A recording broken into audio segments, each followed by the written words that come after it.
Bank अधिकाऱ्यांनी पैसे काढण्यासाठी बहिणीच्या निधनाचा पुरावा मागितल्याने भावाने बहिणीचा पुरलेला मृतदेह उकरून काढत सांगाडा थेट बँकेच्या दारातच आणल्याची हृदय पिळवटून टाकणारी धक्कादायक घटना ओडिसामध्ये घडली आहे। केओंझर जिल्ह्यातील मल्लीपोशी गावातील जितू मुंडा यांच्या बहिणीचे 2 महिन्यापूर्वी निधन झाले आहे। येथील स्थानिक बँकेत तिच्या खात्यावर 20,000 रुपये होते।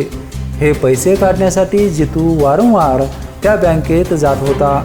बँक अधिकारी जितूला खात्यावरील पैसे काढण्यासाठी ती व्यक्ती समोर असणे आवश्यक असल्याचे वारंवार सांगत होते।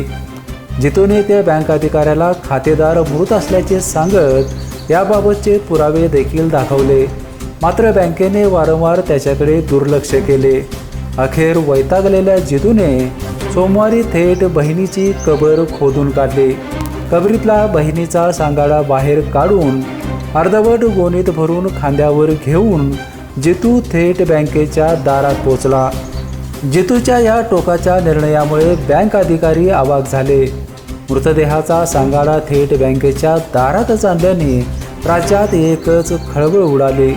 अखेर बँक अधिकारी आणि पोलिसांनी जितूची समजूत काढत सांगाडा पुन्हा दफन करण्यास सांगितले। आवश्यक कागदपत्रांची पूर्तता झाल्यानंतर जितूला त्याचे पैसे देण्यात आले।